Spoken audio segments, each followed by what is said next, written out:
कभी कभी एक प्रश्न, एक छोटा सा वाक्य आत्मा को इतनी गहराई तक छू जाता है कि वह व्यक्ति चुपचाप बैठकर बस उसे महसूस करता रह जाता है। यीशु रोया, 3 शब्द, लेकिन इनके पीछे छुपा है एक ऐसा सागर जिसमें प्रेम भी है, दर्द भी है, करुणा भी है और रहस्य भी। ये एक ऐसा वाक्य है जो आत्मा को झंझोड़ देती है, दिल को दहला देती है। यह वचन बाइबल की सबसे छोटी लेकिन सबसे गहरा और रहस्यपूर्ण आयतों में से एक है। जब हम बाइबल को पढ़ते हैं, यूहन्ना 11:35, तो वहां पे साफ साफ लिखा है, यीशु रोया। पर अब सवाल यह उठता है, वह क्यों रोया? जो यीशु मसीह समुंदर को डांटकर शांत कर देता है, जो यीशु जो अंधों को दृष्टि देता है, जो यीशु कोढ़ियों को छूकर चंगा करता है, वो यीशु जो रोटियों और मछलियों से हजारों को खिला देता है, जो यीशु अपने एक आवाज से मुर्दों को कब्र से बाहर बुला लेता है, जो खुद कहता है मैं पुनरुत्थान और जीवन हूं, वह क्यों रोया? उसे रोने की क्या जरूरत थी? क्या उसे भी तकलीफ होती है? क्या उसका भी दिल टूटता है? क्या वो भी हमारी तरह रोता है?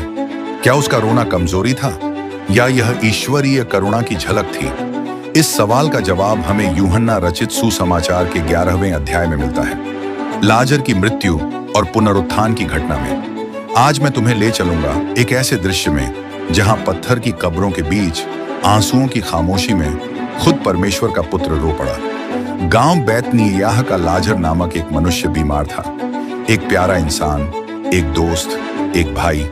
उसके परिवार में 2 बहनें थीं, मार्था और मरियम। वे यीशु से प्रेम करती थीं और यीशु भी उनसे प्रेम करते थे। जब लाजर बीमार पड़ा, बहनों ने एक संदेश भिजवाया, हे प्रभु, वह जिससे तू प्रेम करता है बीमार है। संदेश में विनती थी, आ जा प्रभु, उसे ठीक कर दे। लेकिन कुछ अजीब हुआ, यीशु तुरंत नहीं चला। वह 2 दिन और वहीं रुका। क्या वह देर कर रहा था या वह किसी बड़ी योजना का हिस्सा था? यीशु ने कहा, यह बीमारी मृत्यु के लिए नहीं बल्कि परमेश्वर की महिमा के लिए है। लेकिन इस उत्तर से क्या कोई रोती बहन तसल्ली पा सकती थी? क्या कोई टूटता हुआ दिल तर्क सुनना चाहता है? इधर लाजर की हालत बिगड़ती रही। मरियम की आंखें दरवाजे पर लगी थीं। मर्था बार बार बाहर झांकती थी, पर कोई नहीं आया। ना कोई कदमों की आहट, ना कोई आवाज, ना कोई आशा।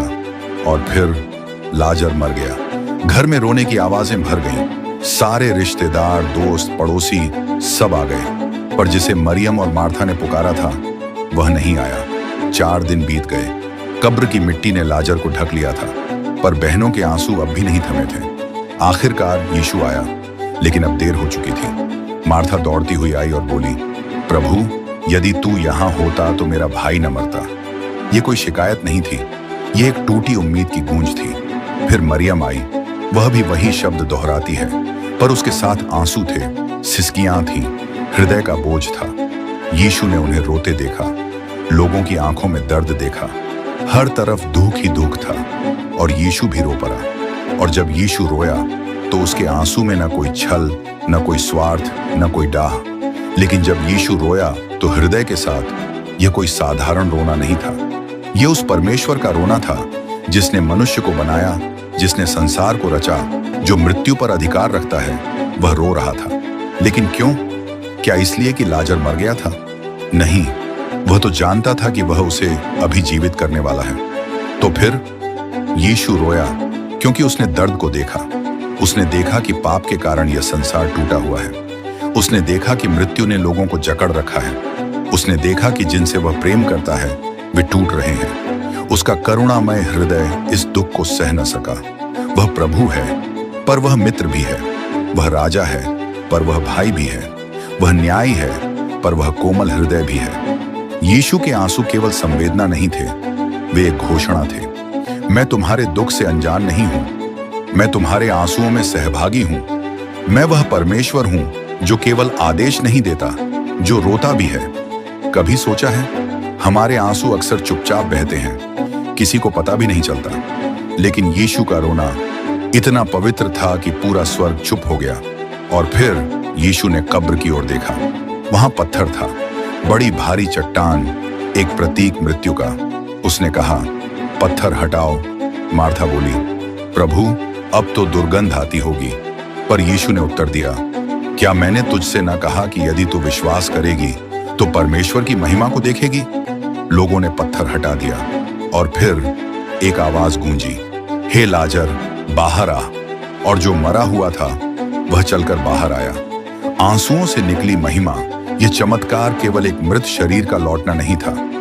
यह था प्रेम की जीत, यह था करुणा की शक्ति, यह था उन आंसुओं का फल जो एक निर्दोष परमेश्वर ने मनुष्य के लिए बहाए। यीशु का रोना कमजोरी नहीं बल्कि शक्ति की ऊंचाई थी। जब वह रोया उसने मानवता को गले लगाया। जब वह रोया उसने यह दिखाया कि वह न केवल उद्धार करता है, वह मित्र भी है, साथी भी है, सांत्वना देने वाला भी। आज भी वह रोता है तुम्हारे लिए, मेरे लिए। जब तुम अकेले होते हो, जब कोई तुम्हारे दर्द को नहीं समझता, जब दुनिया कहती है अब बहुत हो गया, वह अब भी कहता है मैं जानता हूं, मैं रो चुका हूं। यीशु का रोना आज भी बोलता है। वह कहता है मैं वहां था जब तेरा दिल टूटा था। मैंने तेरे आंसू देखे हैं जिन्हें तूने तकिए में छुपा दिया था। मैं जानता हूं तेरी तन्हाई, तेरी पीड़ा, तेरी टूटी उम्मीदें। क्यों यह आंसू महत्वपूर्ण है? क्योंकि वे इस सच्चाई का प्रमाण हैं। परमेश्वर को फर्क पड़ता है। वह कोई दूर बैठे शासक नहीं, वह एक सहभागी परमेश्वर है जो झुका, जो टूटा, जो रोया ताकि हम कभी अकेले ना रहें। आज यदि तुम टूटी उम्मीद के साथ बैठे हो, यदि तुम किसी खोए हुए प्रिय को याद करके रोते हो, यदि तुम्हारी आत्मा दर्द में है, तो याद रखो यीशु रो चुका है और उसका वह रोना तुम्हारे आंसुओं का उत्तर है। वह अब भी कहता है आओ, मैं तुम्हें विश्राम दूंगा, मैं तुम्हारे आंसुओं को पोंछूंगा, मैं तुम्हें जीवन दूंगा, वह भी ऐसा जीवन जो कभी ना खत्म हो। यीशु क्यों रोया? क्योंकि वह प्रेम करता है, क्योंकि वह देखता है, क्योंकि वह हमारे दर्द में हमारे साथ है। और यही प्रेम आज तुम्हारे पास आया है। जब अगली बार तुम्हारी आंखों में आंसू हो तो मत सोचना कि तुम अकेले हो, क्योंकि कहीं ना कहीं एक और दिल तुम्हारे साथ धड़क रहा है, एक और आत्मा तुम्हारे साथ रो रही है, और वह है यीशु। तो मेरे प्रियो, आज का संदेश बस यही तक। परमेश्वर आपको आशीष दे। जय मसीह की।